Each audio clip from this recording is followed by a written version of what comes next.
spirit, please come. Passing spirit, please.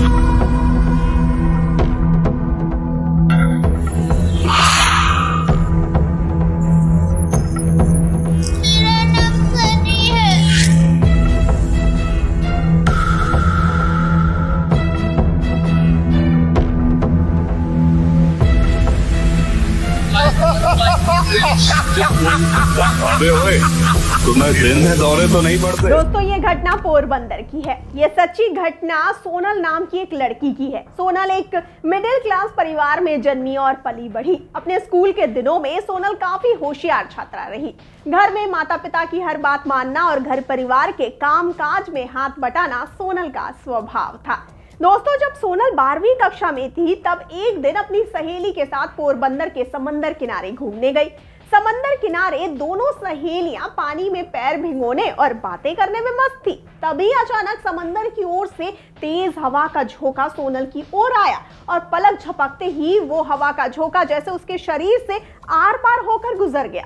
इस घटना में सोनल बुरी तरह से डर गई क्योंकि सोनल को उस हवा के झोंके के साथ हूबहू अपने जैसी दिखने वाली लड़की भी दिखी थी, जो सोनल के शरीर के साथ टकराकर सोनल के शरीर से आर पार करके निकल गई थी। उस वाक्य के बाद सोनल की जिंदगी ही बदल गई।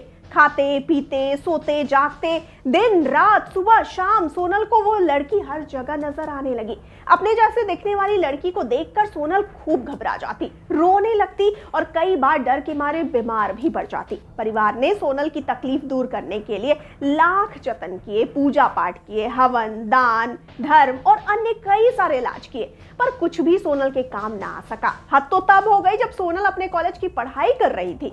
शहर के कॉलेज के प्रोफेसर ऐसे कमेंट पास करने लगे थे कि ये तो उसकी हूबहू कॉपी है और सोनल को देखकर ऐसे सरप्राइज होने लगते थे जैसे पुराना पाप सामने आने पर कोई पापी डर जाता है। ऐसा कहा जाता है कि आज से 35 से 40 साल पहले उसी कॉलेज में एक लड़की पढ़ती थी और वो अचानक गायब हो गई थी। दोस्तों ऐसा माना जाता है कि कॉलेज प्रशासन से जुड़े कुछ लोगों ने उस लड़की को अगवा कर लिया था और उसके साथ कुछ गलत करके उसे मार दिया था और उसके शरीर के कुछ टुकड़े कॉलेज की जमीन में दफना दिए थे और कुछ समंदर किनारे फेंक दिए थे। उसी लड़की की आत्मा सोनल को दिखती रहती है और अपने लिए इंसाफ चाहती है।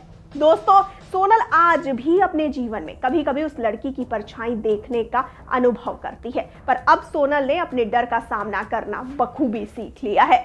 दोस्तों इस बात को समझ लिया है उसने कि अगर हकीकत में ऐसी कोई घटना उस लड़की के साथ हुई होगी तो समय आने पर उस राज से पर्दा उठेगा और दोषियों को सजा मिलेगी और अपने डुप्लीकेट की मदद करने के लिए सोनल तैयार रहेगी। तो दोस्तों क्या लगता है आपको, क्या ऐसे ही कोई कहानी दिख सकती है भूल भुलैया के सीक्वल में?